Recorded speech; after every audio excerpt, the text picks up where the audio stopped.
Bonjour à toutes et à tous, on se retrouve aujourd'hui pour une présentation et un test du Xiaomi Redmi Note 5 AI Dual Camera. Cet exemplaire m'a été envoyé par la boutique en ligne Geekman qui est basée en Europe. Les expéditions se font essentiellement depuis l'Italie, donc pas de frais de douane. Livraison relativement rapide par DHL, 24-48 heures. Surtout, point important, les produits sont garantis 2 ans. Les avis sur Trustpilot, que ce soit en Italie ou en France, sont bons pour cette boutique en ligne. Donc ce Xiaomi Redmi Note 5 AI Dual Camera est équipé d'un SoC Snapdragon 636, d'un écran de 5,99 pouces au format 18 neuvième, d'une batterie de 4000 mAh, de 6 Go de RAM et de 64 Go de stockage interne pour l'exemplaire que j'ai entre les mains. En face avant, si ma mémoire est bonne, le capteur selfie est de 13 mégapixels. En face arrière, on a un double capteur de marque Samsung de 12 mégapixels plus 5 mégapixels. Voyons voir ce qui se trouve dans la boîte. Hop, donc, d'abord une cover. Oups, le smartphone en lui-même, un petit livret en chinois, donc aucun intérêt, un chargeur aux fiches américaines chinoises, 5 volts 2 ampères, un câble USB, micro USB. Au niveau du design, comme toujours avec Xiaomi, on a quelque chose de très léché, de très abouti, de très fini. La qualité des matériaux déjà et la qualité de fabrication est bien au rendez-vous. Donc, comme déjà dit précédemment, on a un écran de 5,99 pouces au format 18 neuvième. C'est une résolution Full HD+. Que vous dire d'autre en introduction, c'est à peu près tout. Voilà. Alors... Au niveau de la face avant, on a donc la caméra selfie, un flash LED. En face arrière, on a le double capteur photo, le lecteur d'empreintes digitales. Sur la tranche inférieure, on a le port micro USB, le port audio jack, un micro, un haut-parleur. Sur la tranche supérieure, on a un port infrarouge, un micro. Sur la tranche de droite, on a le bouton power, le bouton volume plus, volume moins. Sur la tranche de gauche, on a le tiroir des cartes SIM. Voilà. Au niveau de l'écran, les bordures latérales sont encore bien présentes et inférieures et supérieures également. Voilà, c'est un design efficace mais non original. Au niveau des caractéristiques, alors ça va être un peu difficile de vous les montrer. L'exemplaire que j'ai reçu est donc un Xiaomi Redmi Note 5 AI, mais en version chinoise, chinoise aussi, la ROM, vu que la ROM globale n'est pas encore disponible. Donc il est en anglais ou en chinois. Bon, j'ai bien sûr choisi l'anglais, donc je vais vous montrer déjà les paramètres, mais ça va difficilement vous parler pour ceux qui ne maîtrise pas la langue de Shakespeare, et j'en fais partie, mais bon, néanmoins, j'ai réussi à utiliser le smartphone sans aucun problème. Allons voir ici la batterie, les paramètres de la batterie. Donc voilà, que je peux vous montrer d'autres. Donc, comment dirais-je, c'est pas ça que je voulais montrer. Voilà, ici le stockage. Stockage interne qui est pour cet exemplaire de 64 Go.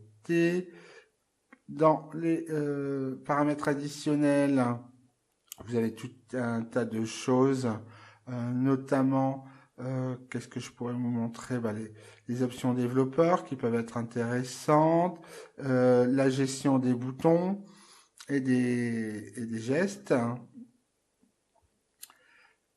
Après, ici, vous avez une option pour afficher soit les boutons virtuels, soit une gestion du smartphone par des gestes. Alors moi, j'ai choisi les boutons pour plus de simplicité. Au niveau de l'écran, ici, vous avez un certain nombre de réglages qui sont habituels. Voilà. Alors, ici, le téléphone. Donc ici, vous voyez les caractéristiques principales. On retrouve ici le stockage interne.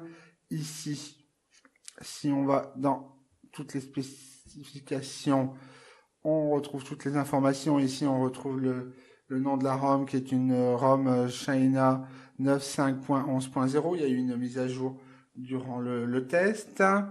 Donc voilà, en dehors du fait qu'il soit en anglais, c'est un smartphone parfaitement adapté à une utilisation courante. Vous avez un certain nombre d'applications qui sont installées par défaut. Je les ai laissées pour vous les montrer. Sauf cette ici application test, sont celles que j'ai installées. Donc il est arrivé sans les applications Google, mais il est très simple avec un fichier APK de les ajouter et un Google Installer 3. Donc vraiment aucun problème. Donc moi j'ai ajouté Gmail et YouTube, hein, c'est ce que j'allais avoir besoin. Donc aucun souci à ce niveau-là, sachant également que la ROM globale, il sera possible de l'installer d'ici quelques semaines, quelques jours, voire même peut-être, dès qu'elle sera disponible. J'ai effectué un certain nombre de benchmarks. Le premier ici en tout a donné un score d'un peu plus de 116 000 points. J'ai également effectué les tests Geekbench. Ici en single core, on obtient un peu plus de 1300 points et un peu plus de 4800 points en multicore pour le CPU. Au niveau du GPU, on obtient un score d'à peu plus de 4600 points. J'ai également, alors que je les retrouve, voilà. J'ai également effectué des tests 3D Mark. Voilà, je vous les passe. Que vous dire d'autre au niveau des benchmarks? J'ai également effectué un test PC Mark Performance qui a renvoyé un score d'un peu plus de 5600 points. Donc au niveau des benchmarks, les résultats obtenus sont un peu beaucoup ce qu'ont pu obtenir d'autres personnes ayant testé le Xiaomi Redmi Note 5 en version AI. Après, au niveau autonomie, la batterie étant de 4000 mAh et connaissant l'optimisation qui est toujours très bonne chez Xiaomi de l'utilisation de celle-ci, j'ai fait un test qui s'appelle PC Mark Batterie et qui a retourné un score d'un peu moins de 12 heures avec un écran, le test a été réalisé avec un écran à luminosité 50%, le Wi-Fi, la 4G ouverte. J'ai également fait un test empirique qui consiste à visionner une vidéo YouTube jusqu'à extinction complète de la batterie, en partant de 100% bien sûr. Et là, j'ai obtenu un score dans à peu près 12h30 environ. Au niveau du rechargement, le Xiaomi Redmi Note 5 AI supporte la charge rapide et il faut à peu près 2h30 pour un rechargement complet de 0 à 100%. Le Xiaomi Redmi Note 5 AI est bien dual band comme vous pouvez le voir sur cette capture écran. Au niveau de la sensibilité, ici vous avez un test à une vingtaine de mètres de la box avec le speed test correspondant et qui correspond bien aux capacités de ma ligne ADSL. Ici, vous avez le même test à 3 mètres avec le speed test également et ici en extérieur. Donc au niveau du Wi-Fi, aucun problème rencontré. Pour ce qui est du GPS, le Xiaomi Redmi Note 5 AI Dual Camera gère les réseaux satellitaires russes GLONASS, chinois Beidou et américain GPS à GPS.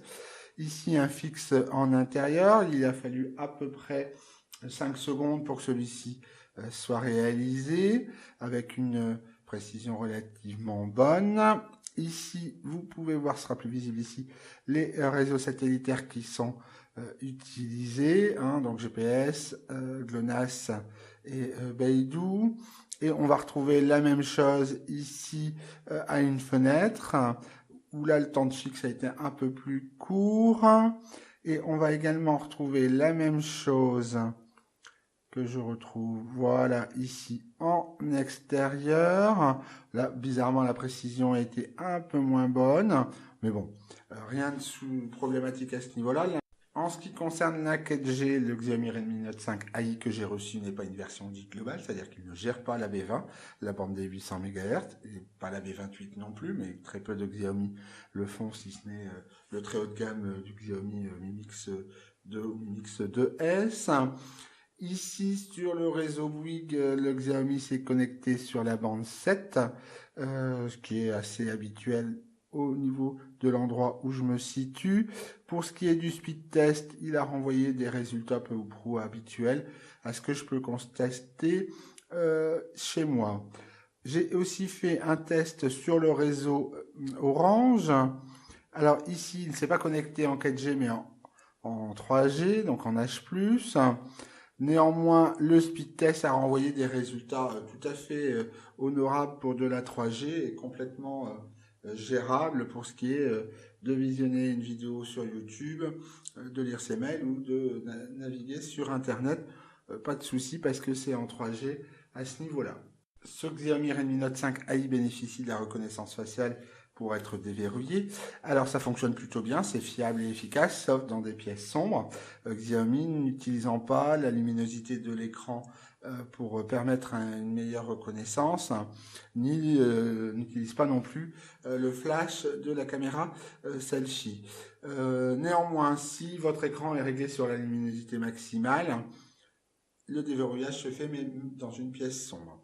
Ce qui est plus important à mes yeux au niveau sécurité, c'est le lecteur d'empreintes digitales qui est situé à l'arrière et qui fonctionne parfaitement. Il est rapide, efficace et surtout fiable. Donc j'ai déjà enregistré une empreinte, tout le monde sait le faire désormais. Donc l'empreinte est enregistrée. Comme vous pouvez le voir, le déverrouillage est quasi instantané. Donc reconnaissance faciale fonctionne très bien. Le lecteur d'empreintes digitales est au top. Le double capteur photo arrière de 12 mégapixels et 5 mégapixels bénéficie de l'intelligence artificielle pour améliorer la prise de clichés et les clichés en eux-mêmes. L'application permet un grand nombre de réglages comme vous pouvez le voir ici. Donc photo, vous retrouverez ces captures sur notre site dans l'article consacré à ce test. Au niveau des photos, j'ai pris quelques clichés. Alors, ça sera peut-être plus simple comme ça. Voilà. J'ai pris quelques clichés. Vous les retrouverez également sur notre site. Donc, voilà. Ici, en intérieur, en standard, flash, HDR, standard, flash, HDR.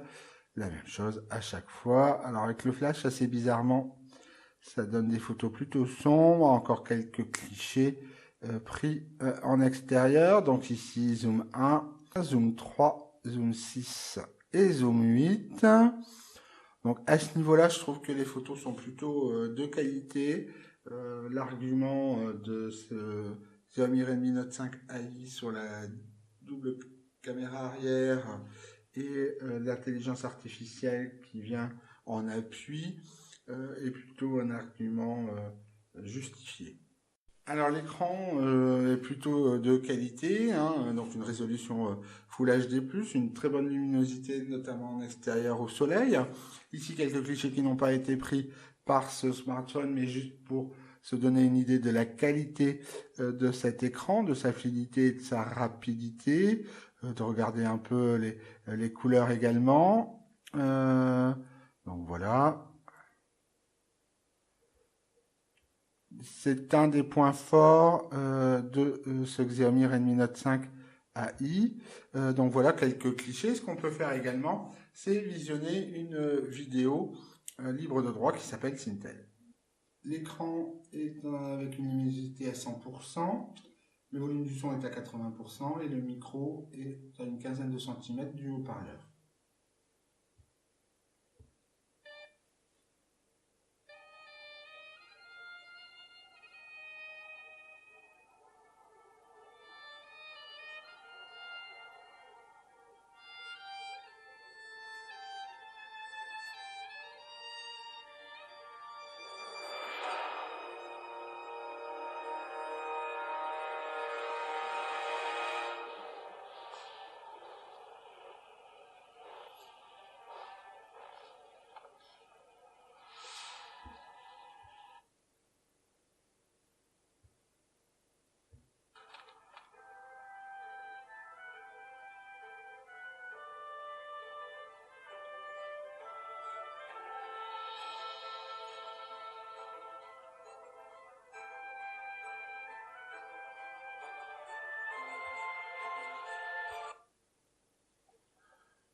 Alors comme vous avez pu le constater, les sauts dans la vidéo ne posent aucun souci, il n'y a pas de temps de latence, c'est fluide, rapide. La qualité des images est bien restituée, les couleurs également. Comme déjà dit, cet écran est plutôt un point positif pour ce Xiaomi Redmi Note 5i Dual Camera. On peut aussi regarder la qualité du son, on vient de le voir un peu avec le film Simtel, mais en écoutant quelques musiques ce sera sans doute plus intéressant. Toujours un volume 80%, micro là à une vingtaine de centimètres du haut-parleur.